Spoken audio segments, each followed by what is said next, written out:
Hello students, good morning. Welcome to MBM classes. आप सभी जानते हो कि कल 12th साइंस का रिजल्ट डिक्लेयर हुआ है। जैसे स्टूडेंट्स ने मेहनत की उसके अकॉर्डिंग उनको रिजल्ट भी मिला है। क्योंकि मेरा सब्जेक्ट इंग्लिश है तो मेरे सब्जेक्ट में 27 स्टूडेंट ने पार्टिसिपेट किया था एग्जाम में और 27 स्टूडेंट्स पास हैं, तो पूरा रिजल्ट 100% रहा है। टॉप स्टूडेंट्स तनुजा जैन रही जिसने 91.20% मार्क्स प्राप्त किए और इंग्लिश में ओवरऑल उसके 97 मार्क्स रहे। और लोवेस्ट जो स्टूडेंट मैं ये भी बताना चाहूंगा तो अंश जंगा रहा जिसने इंग्लिश में 15 मार्क्स प्राप्त किए। हालांकि रिजल्ट जैसी उम्मीद थी वैसा दूसरे सब्जेक्ट में नहीं रहा, तो मैं अपने इस मैसेज से उन भावी स्टूडेंट्स को ये संदेश देना चाहता हूं कि आप अभी से मेहनत करें और अपनी रैंक को और बेटर बनाने की कोशिश करें। ठीक है, चलो आज अपन बात करते हैं अपने टॉपिक की, एक्टिव एंड पैसिव वॉइस। कल हमने इसकी कुछ एक्सरसाइज की थी, आज फिर कुछ एक्सरसाइज है। कल मैं आपको ये टॉपिक फिनिश करवा दूंगा। आज आपको कोई भी प्रॉब्लम हो तो बेझिझक आप मुझसे पूछिए। देखिए यहाँ मैंने कुछ सेंटेंस लिखे हैं। पहला सेंटेंस है आपके, I have watched this movie. पहले बच्चों मुझे ये बताइए कि ये जो सेंटेंस मैंने लिखा है ये कौन से टेंस का है, क्योंकि देखिए आप अगर टेंस नहीं पहचान पाएंगे तो आप इसको पैसिव वॉइस में कन्वर्ट कर ही नहीं पाएंगे। तो देखिए हैव वॉच्ड यानी कि हैज या हैव प्लस अगर वर्ब की थर्ड फॉर्म है तो वो फिर आपके प्रेजेंट परफेक्ट टेंस होता है। तो ये प्रेजेंट परफेक्ट टेंस का सेंटेंस है।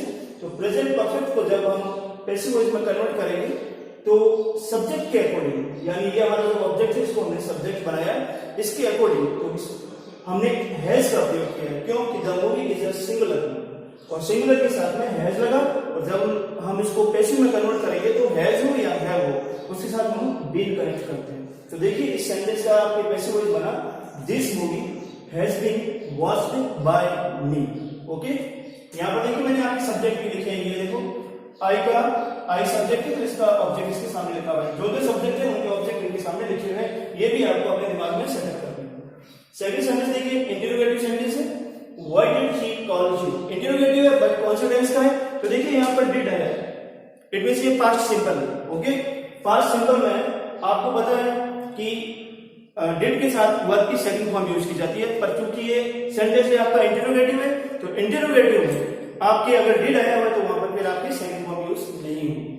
अब देखिए इसको हमने कैसे कन्वर्ट किया है पैसिव। तो देखिए जब भी आप ये वेरी इंपॉर्टेंट है WH वर्ड फैमिली की जो भी सेंटेंस होगी वो बहुत इंपॉर्टेंट है, आप थोड़ा सा ध्यान से वॉच करेंगे। देखिए वाई से शुरू हो रहा है तो आप वापस पैसिव होते इसको वाई से शुरू करेंगे, वाई। अब देखिए चूंकि पास्ट सिंपल है और हम इसको जब चेंज करते हैं तो हम हेल्पिंग वर्ब यूज करते हैं प्रेजेंट कंटिन्यूअस की। तो यहाँ पर देखिए helping verb like verb, why word. अब आप पूछेंगे वाई क्यों आया, तो यहाँ पर देखिए यू है और यू के साथ में पर्टिकुलर वर्ब हमने जो यूज किया था वो वर्ब का यूज किया जाता है। तो why were you third form called by him. Okay, अगर इस सेंटेंस में आपको प्रॉब्लम हो तो आप मुझे व्हाट्सएप पे मैसेज कर सकते हैं और बार बार इन सेंटेंस की प्रैक्टिस आपको करनी होगी। थर्ड सेंटेंस देखिए, आपको वापस टेंस पहचानना है, we are playing a game. We are playing a game, R plus B four या R plus B first plus ING, it means ये प्रेजेंट कंटिन्यूअस है। और प्रेजेंट कंटिन्यूअस को आप जब भी चेंज करोगे तो हेल्पिंग वर्ब वही रहेगी बट आपको बीइंग कनेक्ट करना है। तो देखिए a game is a singular, तो सिंगुलर के साथ में हेल्पिंग वर्ब इज लगी, तो a game is being played by us. आपको जो मेन इसमें ध्यान देना है वो देना है थर्ड फॉर्म में, क्योंकि एक्टिव और एक्टिव से जब भी हम पैसिव वॉइस में कन्वर्ट करते हैं ना तो थर्ड फॉर्म पैसिव वॉइस की बैकबोन होती है, समझ गए। अब देखिए you are taking the game, ऊपर मैंने प्रेजेंट कंटिन्यूअस का लिखा, नीचे मैंने पास्ट कंटिन्यूअस का लिखा, खाली टेंसेस का फर्क है, बाकी कोई फर्क नहीं है दोनों के अंदर।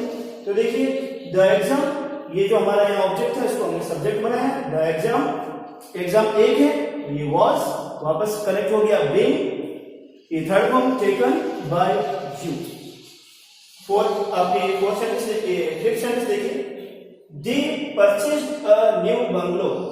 दे परचेज्ड अ न्यू बंगलो, उन्होंने नया बंगला खरीदा। इट मींस ये पास्ट सिंपल है। देखिए अफर्मेटिव सेंटेंस है, अफर्मेटिव यानी कि सिंपल सेंटेंस यानी साधारण वाक्य, और साधारण वाक्य में आपके डिड का प्रयोग नहीं होगा, क्योंकि डिड का जो यूज किया जाता है पास्ट सिंपल में वो इंटरोगेटिव और नेगेटिव सेंटेंस में होता है, और ये हमारा एफर्मेटिव सेंटेंस है, यानी कि साधारण वाक्य है, इसलिए हमने यहाँ पर यूज किया सेकंड फॉर्म। तो they purchase a new bungalow, तो यहाँ पर देखिए they is a subject, purchase is a main verb and a new bungalow is a object. तो यहाँ पर हमने क्या किया, ऑब्जेक्ट को सब्जेक्ट की जगह लाए, तो ये सब्जेक्ट बन गया, अ new bungalow. Was, okay, was क्यों है, क्योंकि पास्ट सिंपल है, जब हम इसको कन्वर्ट करेंगे पैसिव में तो हेल्पिंग वर्ब वॉज और वर का यूज करेंगे। तो वॉज थर्ड फॉर्म होगी परचेज, ओके, बाय देम। देखिए एक चीज वेरी इंपॉर्टेंट बताना चाहूंगा, अगर आपके एक्टिव वॉइस में अगर दे रखा है आपको, अभी आपके ऊपर डिपेंड करता है कि आप उसको चाहो तो ऑब्जेक्ट देम में बदलो, और आप नहीं बदलते हो तो आप यहां तक भी कर सकते हो, अ new bungalow was purchased, okay. देखिए नीचे मैंने सब्जेक्ट लिखे हैं, आप इनको अपनी नोटबुक में बिल्कुल नीट एंड क्लीन तरीके से उतारना, और कोई प्रॉब्लम हो तो आप मुझे कांटेक्ट कर सकते हैं। कल हमारी जो क्लास होगी वो हमारे इस चैप्टर की लास्ट क्लास